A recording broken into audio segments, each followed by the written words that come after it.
bahwa di sini pemantulan cahaya ada dua, yaitu pemantulan teratur dan pemantulan baur. Sekarang pengertian dari pemantulan teratur adalah pemantulan yang terjadi jika suatu berkas cahaya jatuh pada benda yang mempunyai permukaan licin dan mengkilap, sehingga arah pantulannya menuju ke satu arah tertentu. Jadi ini pemantulan teratur ketika berkas cahaya jatuh pada permukaan licin dan mengkilap, sehingga arah pantulannya hanya menuju pada satu arah tertentu. Jadi pemantulannya tidak menyebar. Ini namanya pemantulan teratur. Yang kedua, pemantulan baur. Jadi yang dimaksud dengan pemantulan baur adalah pemantulan cahaya yang terjadi jika suatu berkas cahaya jatuh pada benda yang mempunyai permukaan kasar, sehingga arah pantulan cahayanya tidak teratur. Jadi kalau pemantulan baur ini, berkas cahayanya jatuh pada permukaan yang kasar sehingga arah pantulannya menyebar. Tapi kalau pemantulan teratur, berkas cahayanya jatuh pada permukaan licin dan mengkilap sehingga arah pantulannya hanya menuju satu arah. Sedangkan baur menuju beberapa arah, menyebar. Ini adalah pembagian dari pemantulan baur dan pemantulan teratur. Sekarang kita hukum pemantulan. Hukum pemantulan cahaya. Nih. Jadi hukum pemantulan cahaya bahwa sinar datang, sinar pantul dan garis normal berpotongan pada satu titik dan terletak pada satu bidang datar. Jadi ini sinar datang, kemudian yang ini adalah garis normal, dan yang ini adalah sinar pantul, terletak pada satu bidang datar. Ini bunyi hukum dari pemantulan. Jadi sinar datang, sinar pantul, dan garis normal berpotongan pada satu titik dan terletak pada satu bidang datar. Kemudian bunyi yang kedua, sudut datang besarnya sama dengan sudut pantul. Jadi ini adalah sudut datang terhadap garis normal, yang ini juga sama besar sudut pantul terhadap garis normal. Jadi besarnya I sama dengan R. Jadi ketika sudut datangnya misalkan 30 derajat, maka sinar pantulnya juga sama 30 derajat. Jadi sudut datang besarnya sama dengan sudut pantul. Inilah bunyi hukum pemantulan cahaya. Sekarang kita ke contoh soal nih. Ini diketahui ada dua buah bidang, yaitu bidang PQ dan bidang QR. Ini ada sebuah sinar datang dengan sudut datangnya adalah sebesar 60 derajat. Nih, jadi ini adalah garis normal, ada sebuah sinar datang, besarnya sudutnya adalah 60 derajat terhadap garis normal. Pertanyaannya, nih, berapakah besar sudut yang kelima ini? Berapakah besar sudut R5? Berapakah besar sudut pantul pada bidang R ini?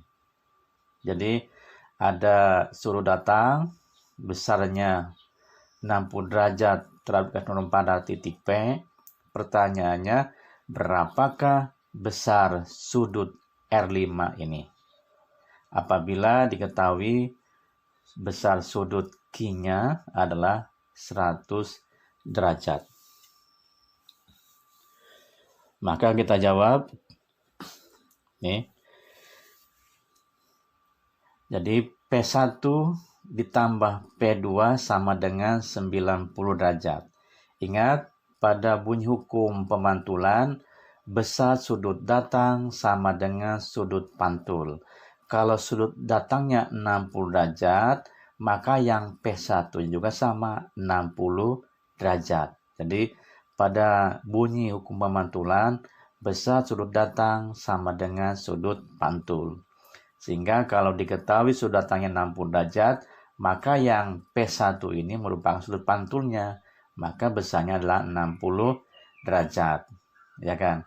Sedangkan P1 dan P2 ini adalah siku-siku. Kalau siku-siku besarnya 90 derajat. Jadi jumlah sudut P1 ditambah sudut P2 sama dengan 90 derajat. Dan diketahui P1-nya adalah 60 derajat dari sifat-sifat bunyi hukum pemantulan, bahwa sudut datang sama dengan sudut pantul. Sehingga P1-nya sama dengan 60 derajat. Kemudian 60 derajat pindah ruas berubah menjadi negatif. Maka P2 sama dengan 90 derajat dikurangi 60 derajat sama dengan 30 derajat. Jadi besar sudut P2-nya adalah 30 derajat. Maka di sini 30 derajat. Kemudian langkah berikutnya untuk menjawab R5 ini, maka di sini ada bangun segitiga nih, yaitu PQR. Jumlah sudut pada segitiga adalah 180 derajat. Maka sudut P2 ditambah sudut Q ditambah sudut R3 sama dengan 180 derajat. Jadi pada bangun segitiga jumlah sudutnya adalah 180 derajat. Maka P2 diketahui 30 derajat. Nih. P2-nya adalah 30 derajat, sudut Q-nya adalah 100. Maka 30 tambah 100 sama dengan 130, maka R sama dengan 180, 130-nya pindah ruas menjadi negatif 130. Maka berapakah R3-nya? R3 sama dengan 180 dikurangi 130 sama dengan 50 derajat. Jadi R3-nya 50 derajat. Sekarang langkah berikutnya, kita nih sudut R3 dan R4 adalah siku-siku. Ya. R3 dan R4 adalah siku-siku. Besar siku-siku sudutnya adalah 90 derajat. Diketahui R3-nya, di sini R3-nya diketahui 50. Maka R4-nya sama dengan 40. Sedangkan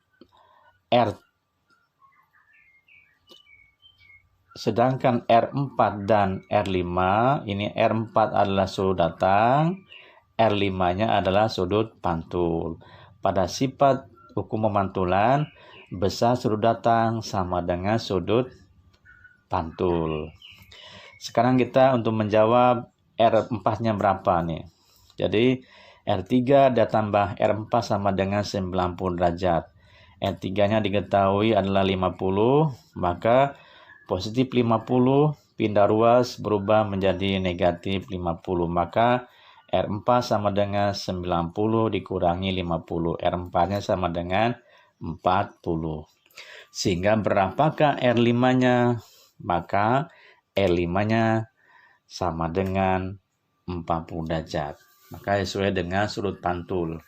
R4 adalah sudut datang, sedangkan R5-nya adalah sudut pantul. Pada hukum pemantulan, besar sudut datang sama dengan sudut pantul. Kalau R4-nya 40, maka R5-nya juga 40 derajat. Kemudian sub yang berikutnya ini adalah rumusan pada pemantulan cahaya. Ini rumusan Rumus yang pertama, 1 dibagi S ditambah 1 dibagi X aksen sama dengan 1 per F. Kemudian rumusan mencari pembesaran, M kapital sama dengan H aksen dibagi H sama dengan harga mutlak S aksen dibagi dengan S. Ini notasinya, S adalah jarak benda ke cermin, kemudian S aksen adalah jarak bayangan ke cermin, kemudian F adalah jarak titik fokus, ini M adalah perbesaran, H tinggi benda, kalau H aksen adalah tinggi bayangan benda. Rumusan dari F adalah setengah R. Nih, jadi F sama dengan setengah R. R-nya adalah jari-jari kelengkungan. Jadi kalau pada cermin cekung, harga F dan R-nya adalah positif. Tapi pada cermin cembung, maka nilai F dan R-nya adalah negatif. Sekali lagi, rumusan F adalah setengah R, dan pada cermin cekung, nilai titik fokus dan jari-jari kelengkungan bernilai positif, sedangkan pada cermin cembung, jarak titik fokus dan jari-jari kelengkungan adalah bernilai negatif pada cermin cembung. Kita langsung ke contoh soal.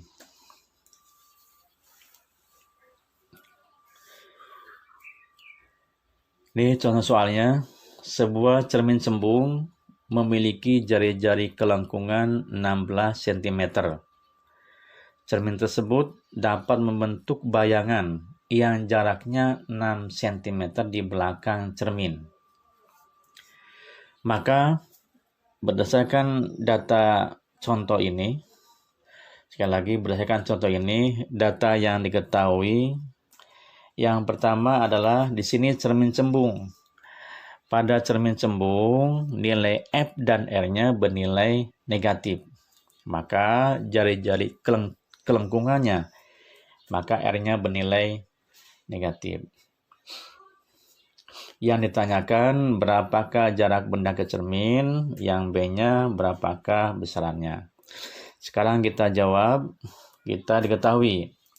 Data diketahui jari-jari kelengkungan, karena ini cermin cembung, maka nilai R-nya negatif, maka R-nya sama dengan negatif 16 cm. Kemudian untuk mencari F-nya, maka F sama dengan setengah R. R-nya sama dengan negatif 16, maka negatif 16 dibagi 2 sama dengan negatif 8. Sehingga R-nya 16 cm, sehingga nilai F-nya adalah negatif 8 cm. Kemudian data yang berikutnya diketahui membentuk bayangan yang jaraknya 6 cm di belakang cermin. Kalau di belakang cermin, maka hasilnya adalah maya. Kalau maya, maka hasilnya adalah negatif. Sekali lagi, untuk di belakang cermin, maka bayangannya adalah maya. Kalau maya, maka nilai bayangannya bernilai negatif. Sehingga data yang berikutnya, S aksennya adalah bernegatif 6 cm. Karena bayangannya maya, yaitu di belakang cermin. S aksen negatif 6 cm. Kemudian ditanyakan A adalah berapakah S-nya, dan yang B berapakah M-nya. Maka kita jawab, bagian A adalah mencari jaraknya. Jadi 1 per S ditambah 1 per S aksen sama dengan 1 per F. Jadi kemudian data yang diketahui dimasukkan ke dalam rumusan ini. Maka data yang diketahui, S aksennya sama dengan negatif 6 dan F-nya sama dengan negatif 8. Maka langkah berikutnya adalah positif dibagi negatif sama dengan negatif, juga sama ini positif dibagi negatif sama dengan negatif, sehingga rumusannya 1 per S sama 1 per S dikurangi 1 per 6 sama dengan negatif 1 per 8. Kemudian langkah berikutnya, yang negatif 1 per 6 pindah ruas, maka akan berubah menjadi positif. Maka 1/S sama dengan negatif 1/8 ditambah 1/6. Di sini penyebutnya belum sama, ini 8, ini 6, maka KPK dari 6 dan 8 sama dengan 24. Sekali lagi, di sini karena penjumlahan dan penyebutnya belum sama, maka kita harus menyamakan penyebutnya terlebih dahulu, yaitu pakai KPK. KPK dari 6 dan 8 adalah 24. Maka 24 dibagi 8 sama dengan 3. 3 kali negatif 1 sama dengan negatif 3. 24 dibagi 6 sama dengan 4. 4 dikali 1 sama dengan 4. Sehingga 1/S sama dengan 1 ini adalah hasil dari penjumlahan negatif 3 ditambah 4 sama dengan 1. Langkah berikutnya adalah perkalian silang. S dikali 1 sama dengan S. 1 dikali 24 sama dengan 24. Sehingga jarak benda ke cerminnya adalah sebesar 24 cm. Dan kita jawab bagian yang B-nya adalah mencari perbesaran. M rumusannya, M sama dengan harga mutlak S aksen dibagi S. Kenapa kita pakai rumusan ini, sedangkan rumusan pembesaran ada 2, yaitu M sama dengan H aksen dibagi H. Di sini data yang diketahui H aksen dan H-nya belum ada. Yang ada adalah S aksen dan S. Sehingga kita mencari rumusan perbesarannya menggunakan rumusan M sama dengan harga mutlak S aksen dibagi dengan S. Sekarang kita masukkan datanya. Diketahui S aksen adalah negatif 6, kemudian S-nya adalah 24. Harga mutlak dari negatif 6/24 adalah sama dengan 6/24. Sehingga 6 dibagi 24 sama dengan 1/4 kali. Jadi perbesarannya adalah 1/4 kali atau M-nya sama dengan 0,25 kali benda semula. Demikian pembahasan mengenai pemantulan saya. Mudah-mudahan ada manfaatnya. Terima kasih. Assalamualaikum warahmatullahi wabarakatuh.